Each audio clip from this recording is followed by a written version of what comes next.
ಎಲ್ಲಾ ಹಾನಿಯಿಂದ ಕೂದಲನ್ನು ರಕ್ಷಿಸುತ್ತೆ. ಬರೀ Amrut noni reach root premium hair oil. ಸಂಸದ ಪ್ರಜ್ವಲ್ ರೇವಣ್ಣ ಅಶ್ಲೀಲ ವಿಡಿಯೋ ಪ್ರಕರಣಕ್ಕೆ ಸಂಬಂಧಪಟ್ಟ ಹಾಗೆ ಎಸ್ಐಟಿಯಿಂದ ವಕೀಲ ದೇವರಾಜೇಗೌಡ ವಿಚಾರಣೆ ಆಗುವ ಸಾಧ್ಯತೆಯೂ ಕೂಡ ಇದೆ. ದೇವರಾಜೇಗೌಡ ಅವರು ಕೂಡ ಈ ಪ್ರಕರಣದಲ್ಲಿ ತಳುಕು ಹಾಕಿಕೊಂಡಿದ್ದಾರೆ, ಅವರ ಹೆಸರು ಕೂಡ ಇದೆ. ಹಾಗಾಗಿ ಅವರ ವಿಚಾರಣೆ ಆಗುವಂತ ಸಾಧ್ಯತೆಯೂ ಕೂಡ ಇದೆ. ಎಸ್ಐಟಿಯಿಂದ ವಕೀಲ ದೇವರಾಜೇಗೌಡ ವಿಚಾರಣೆ ಆಗುತ್ತೆ ಇವತ್ತು. ಈ ವಿಡಿಯೋ ಎಲ್ಲ ಹೇಗೆ ಲೀಕ್ ಆಯಿತು, ಯಾರಿಗೆ ಬಂತು? ದೇವರಾಜೇಗೌಡ ವಕೀಲರು ಹಾಗೂ ಬಿಜೆಪಿಯ ಮುಖಂಡರು ಕೂಡ ಹೌದು. ದೇವರಾಜೇಗೌಡರಿಗೆ ಪೆನ್ ಡ್ರೈವ್ ಕೊಟ್ಟಿದ್ದೆ ಅಂತ ಡ್ರೈವರ್ ಕಾರ್ತಿಕ್ ಈಗಾಗಲೇ ಹೇಳಿದ್ದಾನೆ, ಒಂದು ಹೇಳಿಕೆಯನ್ನು ಕೊಟ್ಟಿದ್ದಾನೆ. ಎಸ್ಐಟಿಯ ಮುಂದೇನೂ ಹೇಳಿಕೆ ಕೊಟ್ಟಿದ್ದಾನೆ. ಡ್ರೈವರ್ ಕಾರ್ತಿಕ್ ಹೇಳಿಕೆಯನ್ನು ಆಧರಿಸಿ ದೇವರಾಜೇಗೌಡ ಅವರ ವಿಚಾರಣೆ ಆಗುವ ಸಾಧ್ಯತೆ ಇದೆ. ವಕೀಲ ಕಾರ್ತಿಕ್ ಏನು ಹೇಳಿದರು, ಡ್ರೈವರ್ ಕಾರ್ತಿಕ್ ಏನು ಹೇಳಿದರು, ಈ ಹಿಂದೆ ಈ ಪೆನ್ ಡ್ರೈವ್ ನನಗೆ ಸಿಕ್ಕಿದಾಗ ನಾನು ಅದನ್ನು ನೇರವಾಗಿ ವಕೀಲರಿಗೆ ಕೊಟ್ಟಿದ್ದೆ, ದೇವರಾಜೇಗೌಡರಿಗೆ ಕೊಟ್ಟಿದ್ದೆ ಅಂತ ಹೇಳಿದರು.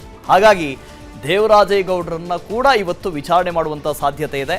ಇಡೀ ಪೆನ್ ಡ್ರೈವ್ ಅನ್ನ ಹಂಚಿದ್ದು ಯಾರು, ಇದನ್ನ ಲೀಕ್ ಮಾಡಿದ್ಯಾರು, ಹೊರಗಡೆ ಬರೋ ರೀತಿಯಲ್ಲಿ ಮಾಡಿದ್ಯಾರು, ಇದು ಕೂಡ ಒಂದು ದೊಡ್ಡ ಪ್ರಶ್ನಾರ್ಥ. ವಿಚಾರಣೆ ಎದುರಿಸಿದ ಬಗ್ಗೆ ಸ್ಟೇಟಸ್ ಹಾಕಿರುವಂತಹ ದೇವರಾಜೇಗೌಡ ಎಸ್ಐಟಿ ತಂಡದ ಮುಂದೆ ಹಾಜರಾಗಿ ಹೇಳಿಕೆಯನ್ನ ಕೊಟ್ಟಿದ್ದೀನಿ ಅಂತ ದೇವರಾಜೇಗೌಡರು ಸ್ಟೇಟಸ್ ಅನ್ನು ಹಾಕೊಂಡಿದ್ದಾರೆ.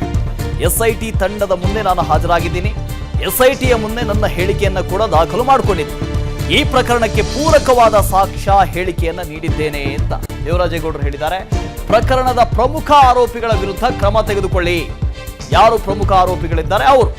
ಅಶ್ಲೀಲ ವಿಡಿಯೋಗಳನ್ನ ಹಂಚಿರುವವರ ಬಗ್ಗೆಯೂ ಕೂಡ ಹೇಳಿದ್ದೀನಿ, ಯಾರು ಹಂಚಿಕೆ ಮಾಡಿದ್ದಾರೆ ಅಂತ. ಆರೋಪಿಗಳನ್ನ ಬಂಧಿಸುವುದಕ್ಕೆ ಬೇಕಾದ ಎಲ್ಲ ಸಹಕಾರವನ್ನು ಕೊಡ್ತೀನಿ ಅಂತ ದೇವರಾಜೇಗೌಡರು ಹೇಳಿದ್ದಾರೆ. ಹೆಣ್ಣು ಮಕ್ಕಳ ಜೊತೆ ಚೆಲ್ಲಾಟವಾಡಿದವರನ್ನ ಕೂಡಲೇ ಬಂಧಿಸಿ. ಎಸ್ಐಟಿಯ ಮುಂದೆ ಹೇಳಿಕೆ ನೀಡಿ ಸ್ಟೇಟಸ್ ಹಾಕೊಂಡಿದ್ದಾರೆ ದೇವರಾಜೇಗೌಡರು, ವಕೀಲರು, ಬಿಜೆಪಿಯ ಮುಖಂಡರು ಕೂಡ ಹೌದು.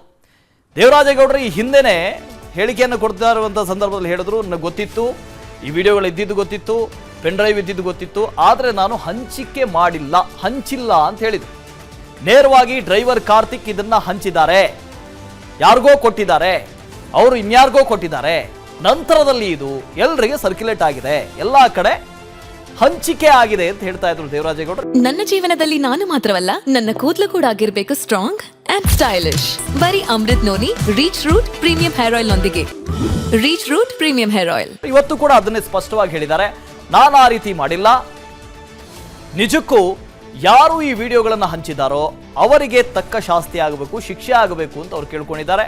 ಸ್ಟೇಟಸ್ ಅನ್ನ ಕೂಡ ಹಾಕೊಂಡಿದ್ದಾರೆ. ಹೌದು, ಎಸ್ಐಟಿ ಅಧಿಕಾರಿಗಳು ನಮ್ಮನ್ನು ಕರೆಸಿದ ಹೌದು, ವಿಚಾರಣೆ ಮಾಡಿದ ಹೌದು, ನಾನು ಎಲ್ಲ ಸತ್ಯವನ್ನು ಹೇಳಿದ್ದೀನಿ.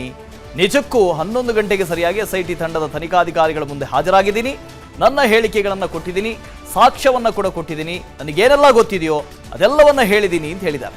ಅದರ ಜೊತೆಗೆ ಮಹಿಳೆಯರಿಗೆ ಅನ್ಯಾಯ ಆಗಿದೆ, ಅವರಿಗೆ ನ್ಯಾಯ ಸಿಗಬೇಕು, ಈ ಮಾತನ್ನು ಕೂಡ ಸ್ಪಷ್ಟವಾಗಿ ದೇವರಾಜೇಗೌಡರು ಹೇಳಿದ್ದಾರೆ.